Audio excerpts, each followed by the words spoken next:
మంత్రి సీతక్కకు Telangana PCC chief పదవి దక్కనుందా? తొలి ఆదివాసీ మహిళగా ఆమె రికార్డు సృష్టించనున్నారా? సీఎం రేవంత్ సైతం ఆమె పేరునే హైకమాండ్కు సూచించనున్నారా? ఈ ప్రశ్నలకు అవుననే సమాధానం వస్తుంది. ప్రస్తుతం గాంధీ భవన్లో జరుగుతున్న చర్చలు ఈ వాదనకు బలం చేకూరుస్తున్నాయి.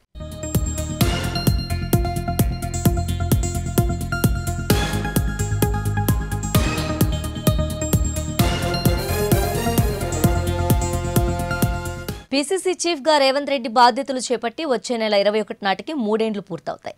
కేవలం 5 ఎమ్మెల్యేలున్న కాంగ్రెస్ పార్టీని రాష్ట్రంలో అధికారంలోకి తీసుకొచ్చిన ఘనత రేవంత్ రెడ్డిది. దీంతో ఏఐసీసీ దగ్గర ఆయనకు ప్రత్యేక గుర్తింపు ఉంది. ప్రస్తుతం పీసీసీ చీఫ్ గా ఉన్న రేవంత్ రెడ్డి ముఖ్యమంత్రిగాను కొనసాగుతున్నందున పార్టీ బాధ్యతలను మరొకరికి అప్పచెప్పాలన్నది ఏఐసీసీ ఉద్దేశం. పీసీసీ పదవి కోసం కాంగ్రెస్ లో తీవ్ర పోటీ ఉంది. దాదాపు 10 మంది ఆ పదవిని ఆశిస్తుండగా అనూహ్యంగా సీతక్క పేరు తెరపైకి రావటం సంచలనం సృష్టిస్తుంది.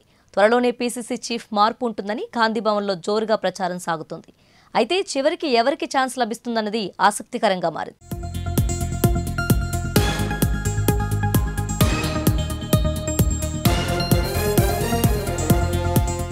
ఇక ఇదే అంశానికి సంబంధించి మోర్ అప్డేట్స్ మా ప్రతినిధి భార్గవ్ అందిస్తారు. భార్గవ్, చెప్పండి, తెలంగాణ పీసీసీ చీఫ్ గా సీతక్క పేరును అధిష్టానం సీరియస్ గా పరిశీలిస్తున్నట్లు తెలుస్తుంది.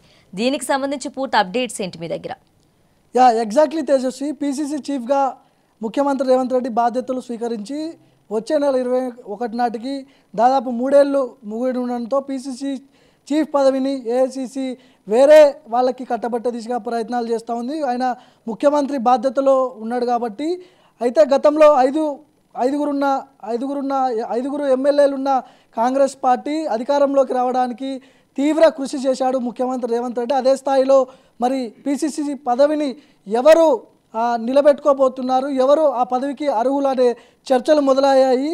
జూన్ 4 తర్వాత ఎన్నికల ఫలితాల తర్వాత ఈ పదవి మంత్రి సీతక్కకు దక్కనుందనే ప్రచారం కూడా జోరుగా సాగుతూ ఉంది. ముఖ్యంగా సీతక్కని మా పీసీసీ చీఫ్ చేయడానికి ప్రధానమైన కారణాలు ఉన్నాయి. ఇందులో బీజేపీ గతంలో రాష్ట్రపతిని ద్రౌపది ముర్ముని ఆమె ఒక గిరిజన మహిళగా ఆమెని రాష్ట్రపతిని చేసిన సందర్భం మనం అందరం కూడా చూసినాం. ఇదే స్థాయిలో ఇటు కాంగ్రెస్ పార్టీ కూడా ఈ గిరిజన సామాజిక వర్గానికి సంబంధించిన ఒక మహిళకు, బలమైన నేతకు ఇక్కడ పీసీసీ చీఫ్ పదవి ఇప్పించే దిశగా కూడా రేవంత్ రెడ్డి ప్రయత్నాలు చేస్తూ ఉన్నాడు. అదేవిధంగా మంత్రి సీతక్కకు ఏఐసీసీ పెద్దలతో కావచ్చు, రాహుల్ గాంధీతో కావచ్చు సన్నిహితమైన సంబంధాలు ఉన్నాయి. ఆమె గతంలో 15 ఏళ్ళు దాదాపు మావోయిస్టుగా పనిచేసిన నేపథ్యం ఉంది. నక్సలైట్గా పనిచేసింది, ప్రజా ఉద్యమంలో ఉన్నది.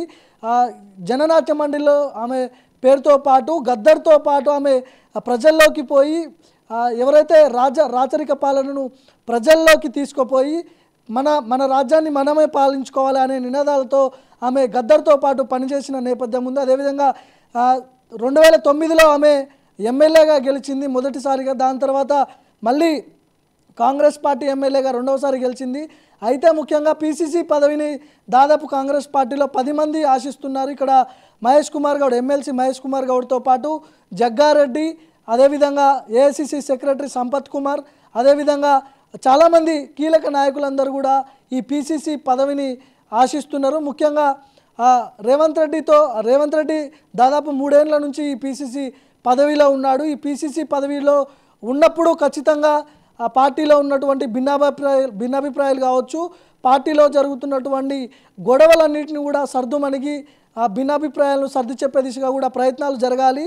ఖచ్చితంగా పార్టీలో ఉన్నటువంటి సీనియర్లందరూ కూడా వాళ్ళతో సన్నిహితంగా ఉండి రెస్పెక్ట్ ఇచ్చుకుంటూ పార్టీలో అందరు కూడా సమన్వయం చేసే దిశగా కూడా కార్యకలాపాలు ఉండాలి. కాబట్టి మరి సీతక్క ఈ పదవికి అర్హురాలని ముఖ్యమంత్రి రేవంత్ రెడ్డి ఏఐసీసీ దగ్గర ప్రతిపాదన పెట్టినట్టు తెలుస్తూ ఉంది. ముఖ్యంగా సీతక్కకు పీసీసీ చీఫ్ పదవి ఇస్తే ఎలాంటి, అంటే ఇక్కడ రెడ్డిగా ముఖ్యమంత్రి రేవంత్ రెడ్డి కాబట్టి ఆయన ఆదివాసీ మహిళ కావటం, సీఎం రేవంత్ సపోర్ట్ ఉండటం సీతక్క ఒక ప్లస్ పాయింట్లు అనుకోవచ్చా?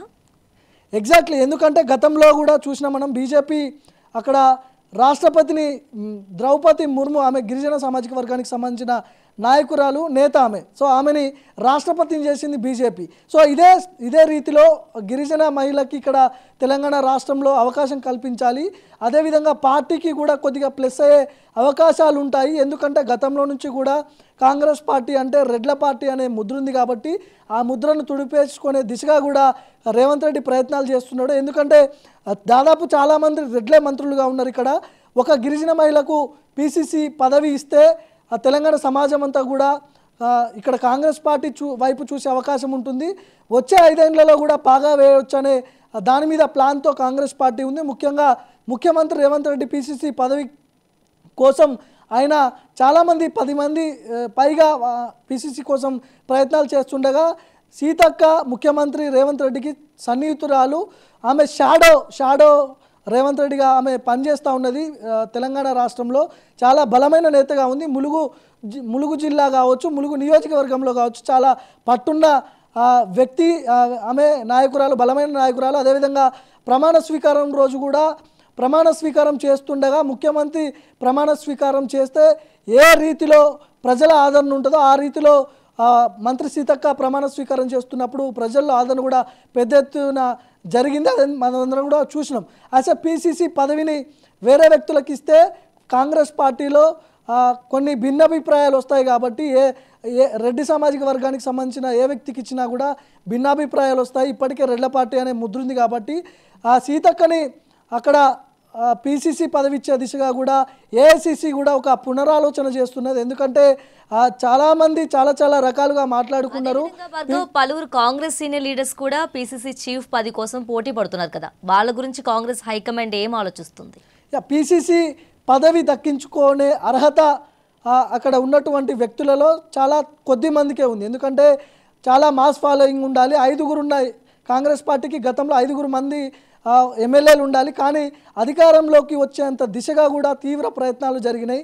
రేవంత్ రెడ్డి స్పీచ్లు కావచ్చు, గత ముఖ్యమంత్రి కేసీఆర్ని విమర్శించడం కావచ్చు, ప్రజల్లో ఉన్న మాస్ ఫాలోయింగ్ కావచ్చు, ఇవన్నీ కూడా వర్కౌట్ అయినాయి. సోషల్ మీడియాలో కాంగ్రెస్ పార్టీ అంటే గత ప్రభుత్వంపై రేవంత్ రెడ్డి చేసిన వ్యాఖ్యలు కావచ్చు, ఇవన్నీ కూడా వర్కౌట్ అయినాయి. పిసిసి పదవిలో పిసిసి హోదాలో ఉండే ఆయన రేవంత్ రెడ్డి ఒక బలమైన నేతగా ఎదిగిండు కాంగ్రెస్ పార్టీలో. సో అదే రీతిలో పిసిసి పదవి దక్కించుకోవాలంటే అదే మాస్ ఫాలోయింగ్ ఉండాలి, సోషల్ మీడియాలో బలంగా ఉండాలి, ప్రజల్లో కూడా ఆదరణ ఉండాలి. సో వీటన్నిటిని కూడా బ్యాలెన్స్ చేసుకొని పార్టీలో ఉన్నటువంటి సీనియర్లను కూడా అందరినీ కలుపుకొని పోవాలి. భిన్నాభిప్రాయాలు ఏమొచ్చినప్పటికీ కూడా అందరితో సమన్వయంగా ఉండాలి. సీనియర్లకు వాళ్లకు రెస్పెక్ట్ ఇచ్చుకుంటూ ఉండాలి. సో పార్టీలో ప్రతి ఒక్కటి కూడా చాలా క్షుణ్ణంగా తెలిసి ఉండాలి. ఇవన్నీ బేరేజ్ చేసుకొని పిసిసి పదవిని ఇచ్చే ప్రయత్నాలు జరుగుతాయి. ముఖ్యంగా ముఖ్యమంత్రి రేవంత్ రెడ్డి మంత్రి సీతక్కకు ఇక్కడ పిసిసి బాధ్యత ఇవ్వాలని ఏఐసిసి దగ్గర ప్రతిపాదన పెట్టినట్టు కూడా తెలుస్తూ ఉంది. ఇతర వ్యక్తులు దాదాపు 10 మందికి పైగా ఈ పిసిసి పదవిని ఆశిస్తున్నప్పటికీ కూడా ముఖ్యమంత్రి రేవంత్ రెడ్డి సపోర్ట్ మాత్రం సీతక్కకు ఉందనే ఒక చర్చ జరుగుతూ ఉంది. ఎందుకంటే గతంలో నుంచి కూడా చూసినాం, ఏ ప్రభుత్వ కార్యక్రమాల్లోనైనా ముఖ్యమంత్రి రేవంత్ రెడ్డి తర్వాత మంత్రి సీతక్కనే అక్కడ సెకండ్ ప్లేస్లో అట్రాక్షన్గా మారుతున్న విషయం అందరికీ తెలిసిందే. సో పిసిసి ఇవ్వడానికి పిసిసికి అర్హురాలు ఆమె అని కూడా ఒక చర్చ జరుగుతూ ఉంది. పిసిసి గిరిజన మహిళ అయినటువంటి మంత్రి సీతక్కకి ఇస్తే పార్టీకి అంటే పార్టీలో ఎస్సీ ఎస్టీ బీసీ మైనార్టీలకు సంబంధించిన సామాజిక వర్గాలకు కూడా మేము న్యాయం చేస్తున్నామని చెప్పుకోవడానికి కూడా కాంగ్రెస్ పార్టీకి ఇది ప్లస్ అయ్యే అవకాశాలు ఉంటాయి. కాబట్టి పిసిసి పదవి మంత్రి సీతక్కకు వస్తుందనే చర్చ విస్తృతంగా జరుగుతుంది. జూన్ 4 తర్వాత ఎన్నికల ఫలితాల తర్వాత మంత్రివర్గ విస్తరణ ఉంటుంది. మంత్రివర్గ విస్తరణలో భాగంగా ఈ పిసిసి పదవి కూడా ఆమెకు వచ్చే అవకాశం ఉంటుందని కూడా మనకు సమాచారం ఉంది. చూడాలి ఏఐసిసి మరి మనం అనుకున్నట్టుగానే పిసిసి పదవి మంత్రి సీతక్కకు ఇస్తుందా లేదా ఇంకా ఏమన్నా పునరాలోచన చేస్తుందా అనే అంశాల గురించి వేచి చూడాలి. ముఖ్యంగా మనకున్న సమాచారం అయితే దాదాపు సీతక్క పిసిసి బాధ్యతలు చేపడుతున్నారు. ఎన్నికల ఫలితాల తర్వాత ఆమె చీఫ్గా ఉండబోతున్నారనే సమాచారం అయితే మైక్ టీవీ దగ్గర ఉంది. ఎందుకంటే గతంలో నుంచి కూడా చూసాం కాంగ్రెస్ పార్టీలో గత 10 ఏళ్లలో ఎక్కడ కూడా యాక్టివ్గా ఉన్న పరిస్థితి లేదు. ఎవరు కూడా బలమైన నేతలు అంటే ఒక రేవంత్ రెడ్డి, ఒక సీతక్క, ఒక 3-4 పేర్లు మాత్రమే కనిపిస్తాయి. కాబట్టి సో సెకండ్ ప్లేస్లో సీతక్క పేరు వినిపిస్తూ ఉంది. ఆల్రెడీ ఇక్కడ డిప్యూటీ సీఎంగా ఉన్నటువంటి బట్టి విక్రమార్క కూడా ఆయన దళిత సామాజిక వర్గానికి సంబంధించిన నాయకుడు, డిప్యూటీ సీఎంగా ఉన్నాడు. ఆయన కూడా పిసిసి పదవిని ఆశిస్తున్నాడు. సో వీళ్ళందరినీ దాటుకొని ఒకవేళ సీతక్కకి పిసిసి చీఫ్ ఇస్తే మరి సీనియర్లందరూ కూడా సపోర్ట్ చేస్తారా లేదా అనే అంశంలో ఆ కోణంలో కూడా ఆలోచించాల్సిన అవసరం ఉంది. ఎందుకంటే ఇప్పటికే గతంలో చాలామంది సీనియర్లు ఉన్నప్పటికీ ముఖ్యమంత్రి పదవి రేవంత్ రెడ్డికి వచ్చిన తర్వాత చాలా రూమర్స్ వచ్చినాయి పార్టీలో. సో వాటన్నిటిని అణగదొక్కుకొని ఇప్పుడు కాంగ్రెస్ పార్టీ అధికారంలోకి వచ్చింది. మరి పిసిసి పదవి సీతక్కకు వచ్చిన తర్వాత ఎలాంటి పరిణామాలు ఉంటాయి, పార్టీలో ఖచ్చితంగా భిన్నాభిప్రాయాలు లేకుండా ఆమె పార్టీలో అందరితో సమన్వయంగా ఉంటుందా లేదా అనే అంశాల గురించి కూడా మనం వేచి చూడాలి.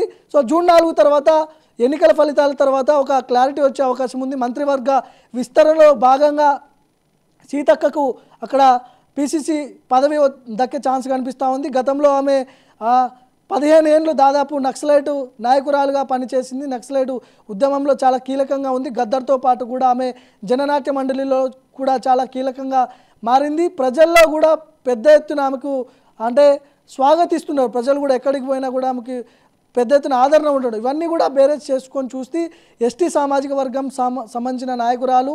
సో ఇవన్నీ కూడా చూసుకొని పిసిసి ఇచ్చే పరిస్థితి ఉందని కూడా ఒక తెలుస్తూ ఉంది. ఏఐసిసి దగ్గర కూడా రాహుల్ గాంధీ దగ్గర కూడా సీతక్కకు ఒక మంచి అభిప్రాయం ఉంది. ఆమె నక్సలైట్గా పనిచేసిన నేపథ్యం కలిగినటువంటి వ్యక్తి. ప్రజల్లోకి వచ్చిన తర్వాత 2 సార్లు ఎమ్మెల్యేగా పనిచేసిన అనుభవం ఉంది ఆమెకి. సో ఇప్పుడు మంత్రిగా ఉన్నారు. మరి పిసిసి పదవి ఇవ్వడంపై రాహుల్ గాంధీ కూడా సీతక్కకు ఇచ్చే యోచనలో రాహుల్ గాంధీ కూడా ఒక పక్క ఆయన సానుకూలంగా ఉన్నట్టు తెలుస్తూ ఉంది. ముఖ్యమంత్రి రేవంత్ రెడ్డి మాత్రం పిసిసి పదవి ఎవరికి ఇస్తారనేది నా పరిధిలో ఉండదు, ఖచ్చితంగా అది ఏఐసిసి అధ్యక్షుడు మల్లికార్జున ఖర్గే ఆయన పరిధిలో ఉంటుంది. ఏఐసిసి డిసైడ్ చేస్తుంది. ఏఐసిసి ఎవరికి ఇచ్చినప్పటికీ కూడా స్వాగతిస్తాము అని కూడా ముఖ్యమంత్రి రేవంత్ రెడ్డి చెప్తున్నాడు. కానీ తెర వెనుక మాత్రం ముఖ్యమంత్రి రేవంత్ రెడ్డిగా ఉన్నాడు. పిసిసి చీఫ్ సీతక్కకు ఇవ్వడం వెనుక అనే చర్చ మాత్రం గాంధీ భవన్ వర్గాల్లో కొనసాగుతూ ఉంది. ముఖ్యంగా జూన్ 4 తర్వాత జరగబోయేటటువంటి ఎన్నికల ఫలితాల తర్వాత మంత్రివర్గ విస్తరణలో భాగంగా ఈ పిసిసి పదవి వచ్చే అవకాశం సీతక్కకు ఖచ్చితంగా కనిపిస్తుందని కూడా రాజకీయ విశ్లేషకులు కూడా అంచనా వేస్తున్న పరిస్థితి.